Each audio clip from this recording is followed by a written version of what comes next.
নমস্কাৰ, আপোনাৰ সকলোকে স্বাগতম জনাইছোঁ অসম ফিউচাৰ ইউটিউব চেনেলে। আশা কৰোঁ আপোনাৰ সকলোৰে খবৰ ভাল। তো ডিএমইৰ ফালৰ পৰা পেৰামেডিকেল কোৰ্চৰ কাৰণে কাউন্সেলিঙৰ নটিচ আহি গ'ল। তো ডিএমইৰ পেৰামেডিকেল কোৰ্চ যিটো আছে তাৰে ছেকেণ্ড কাউন্সেলিঙৰ অফিচিয়েল নটিচ আহি গ'ল। তো আপোনালোকে এই নটিচখন ডিএমইৰ ৱেবছাইটত পাব। তো আপোনালোকে ইয়াতে কেনেকৈ নটিচখন ডাউনলোড কৰিব সেইটোও দেখাই দিওঁ, কাৰণ বহুতে কয় যে নটিচবিলাক নাপায় বা ফেক নটিচ তেনেকুৱা ধৰণৰ কয়। তো আপোনালোকে ইয়াতে এডমিশ্যন বুলি চাৰ্চ কৰিব। তো এডমিশ্যন বুলি চাৰ্চ কৰাৰ পিছত এনেকুৱা ধৰণৰ চাৰ্চ ৰিজাল্টবিলাক আহিব। ইয়াতে এডমিশ্যন নটিচত ক্লিক কৰিব। তাৰপিছত এটা নতুন পেজলৈ ৰিডাইৰেক্ট কৰিব। তাৰপিছত এনেকুৱা ধৰণৰ আপোনালোকে দেখিবলৈ পাব। ইয়াতে educational notice, paramedical second counselling, তাৰপিছত ইয়াতে TGLৰো নটিচখন আহিছে আৰু ইয়াতে কাউন্সেলিং ফৰ্মখন দিছে। তো পেৰামেডিকেলৰ কাউন্সেলিঙৰ এইখন নটিচ হয়। আৰু কিছুমানে কলেজ চেঞ্জৰ কাৰণে এপ্লাই কৰিব। তো কলেজ চেঞ্জৰ কাৰণে কেনেকৈ এপ্লাই কৰিব সেইবিলাকৰ ডিটেইলছ এই ভিডিঅ'টোত ক'ম। তো ভিডিঅ'টো স্কিপ নকৰাকৈ সম্পূৰ্ণকৈ চাব। তো এই নটিচখন জাৰি কৰিছে government of Assam, office of the director of medical education, চমুকৈ ডিএমইৰ ফালৰ পৰা 6 মাৰ্চ খানাপাৰা গুৱাহাটী 22। তো এই নটিচখন 7 জানুৱাৰী তাৰিখে পাব্লিছ কৰিছে।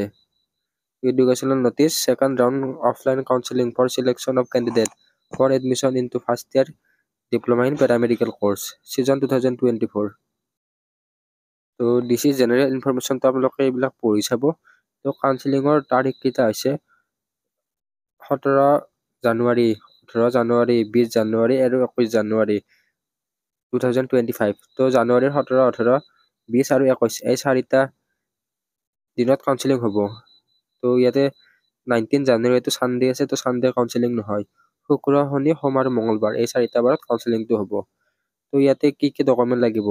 তো কেণ্ডিডেটে অৰিজিনেল আৰু জেৰক্স দুয়োখিনিয়ে ডকুমেণ্ট লৈ যাব লাগিব। ইয়াৰ লগতে আপোনালোকে কাউন্সেলিং ফৰ্মখনো লৈ যাব লাগিব। তো কাউন্সেলিং ফৰ্মখন আমাৰ হোৱাটছআপ গ্ৰুপত দি দিম, আপোনালোকে আমাৰ হোৱাটছআপ গ্ৰুপত জইন হৈ ল'ব পাৰিব। আৰু যিসকলে আমাৰ ই বুক কেইখন লোৱা নাই, তো নেক্সট ইয়াৰৰ কাৰণে ই বুক কেইখন লৈ ল'ব পাৰিব। তো যদি নেক্সট ইয়াৰ আপোনালোকে B.Pharm, D.Pharm, BSc nursing, paramedical বা BSc মেডিকেল টেকনলজি কৰ্চৰ কাৰণে এণ্ট্ৰেন্স এক্সাম দিম বুলি ভাবি আছে, তেনেহ'লে আমাৰ ই বুক কেইখন লৈ ল'ব পাৰিব। তো লিংক ডেছক্ৰিপশ্যনত দিয়া থাকিব বা হোৱাটছআপ নম্বৰটো দিয়া আছে, তাতে হোৱাটছআপত কণ্টেক্ট কৰি ল'ব। তো এতিয়া কি কি ডকুমেণ্ট লাগিব? তো প্ৰথমতেতো SSUHSৰ পেৰামেডিকেলৰ এণ্ট্ৰেন্স এক্সামৰ এডমিট কাৰ্ডখন লাগিব। তো আপোনালোকৰ এডমিট কাৰ্ডখন যদি আছে সেইখন লাগিব। আৰু ইয়াতে আপোনালোকক এটা কথা জনাই দিওঁ যে পেৰামেডিকেলৰ যিটো ৰিজাল্ট চোৱা ৱেবছাইট আছিল, সেইটো কিছু মাহ আগতে মানে কেইদিনমান আগতে বন্ধ হৈছিলে। তো SSUHSৰ ৰিজাল্ট চোৱা লিংকবিলাক এক্টিভ নাছিলে। তো এতিয়াতো আপোনালোকে ঠিক হৈছে নে নাই হোৱা নাই সেইটো চাই ল'ব।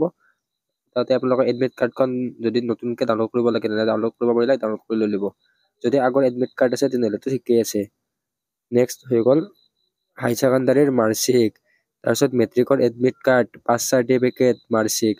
তো আপোনালোকে মেট্ৰিক আৰু হাই ছেকেণ্ডাৰী আপোনালোকে মাৰ্কশ্বিট, পাছ চাৰ্টিফিকেট আৰু এডমিট কাৰ্ডকেইখন লৈ ল'ব। নেক্সট PRCখন ল'ব। তাৰপিছত কাষ্ট চাৰ্টিফিকেট, OBC হ'লে NCL চাৰ্টিফিকেটখন লাগে। তো এইখিনি লাগিব। ইয়াৰ বাহিৰেও আপোনালোকৰ পাছপৰ্ট চাইজ ফটো লগত লৈ যাব লাগিব। তো আপোনালোকে ডকুমেণ্টবিলাক অৰিজিনেলো লাগিব আৰু জেৰক্সো লাগিব। তো জেৰক্স 3 কপিমানকৈ লৈ যাব আৰু তাৰে একপিত আপোনালোকে তলত নিজা ছিগনেচাৰ কৰি লৈ যাব। তো এতিয়া আমি কাউন্সেলিঙৰ ডেট আৰু কোনবিলাক কেণ্ডিডেট যাব পাৰিব সেইটো চাই লওঁ। তো প্ৰথমতে 17 জানুৱাৰী 2025ত চাই লওঁ।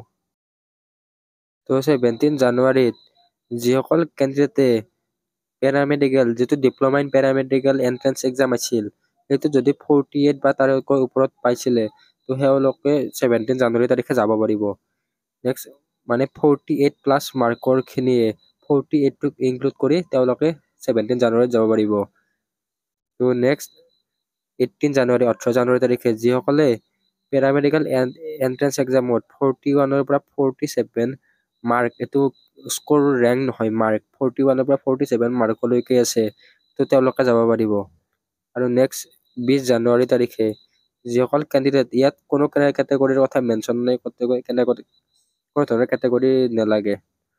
SC ST OBC জেনেৰেল সকলোবিলাক কেণ্ডিডেটে যাৰ 34ৰ পৰা 40লৈকে আছে তেওঁলোকে 20 জানুৱাৰী তাৰিখে যাব পাৰিব। তো আপোনালোকৰ যদি 34+ আছে তেনেহ'লে আপোনালোকৰ কেটেগৰী চাব নালাগে, আপোনালোকে কাউন্সিলিঙত যাব পাৰিব। এতিয়া নেক্সট 21 জানুৱাৰী তাৰিখে কেটেগৰী ৱাইজ তো OBC, SC, ST আৰু ST হিলছৰ 31ৰ পৰা 33 মাৰ্কলৈকে যিবিলাকৰ আছে তেওঁলোকে যাব পাৰিব। কিন্তু 21st EWS হওক বা জেনেৰেলে 31ৰ পৰা 33লৈকে যাব নোৱাৰে। এইখিনিত কেৱল OBC, SC, ST আৰু ST হিলছৰ খিনিয়ে যাব পাৰিব। এতিয়া কাউন্সিলিঙৰ প্লেচটো কি?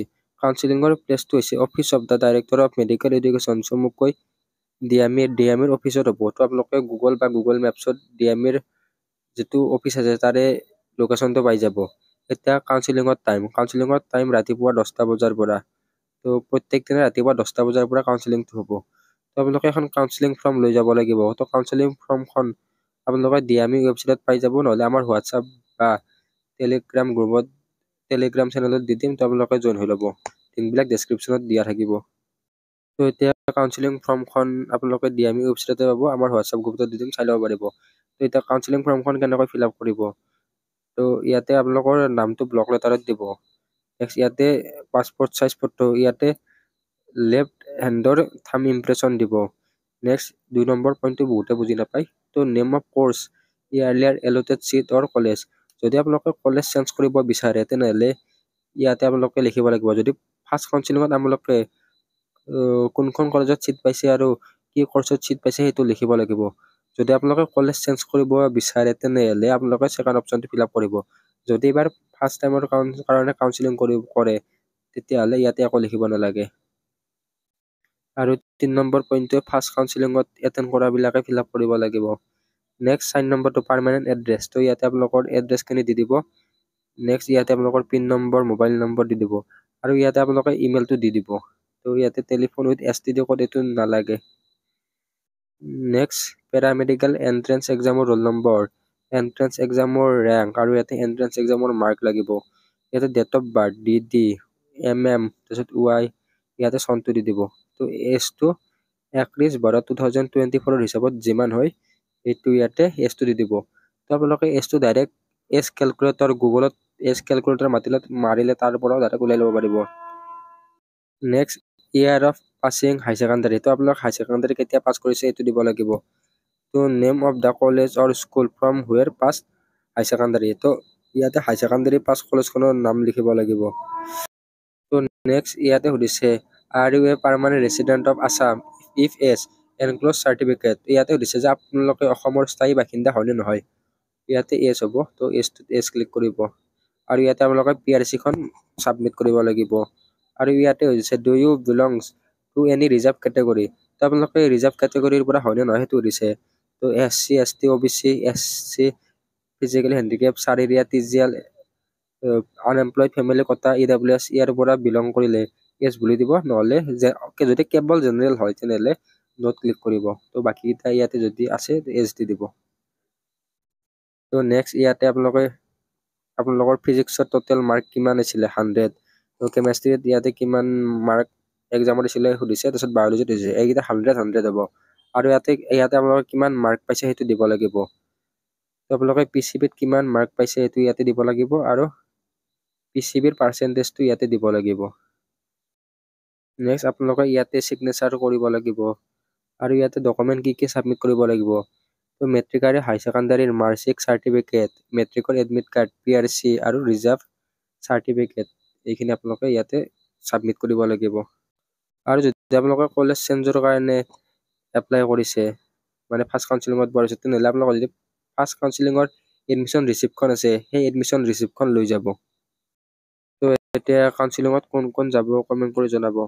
তো এই ভিডিঅ'টোত এইখিনি আছিল। তো নেক্সট যিকোনো নটিফিকেশ্যন আহিলে আমাৰ চেনেলত বা হোৱাটছআপ গ্ৰুপত দি দিবলৈ চেষ্টা কৰিম। যদি আপোনালোকৰ চেনেলটো প্ৰথমবাৰৰ বাবে আহিছে ছাবস্ক্ৰাইব কৰি কাষত থকা বেল আইকনটো অন কৰি থৈ দিব। আৰু যদি ই বুকখন লোৱা নাই তেনেহ'লে লৈ ল'ব, লিংক ডেছক্ৰিপশ্যনত দিয়া আছে। ধন্যবাদ।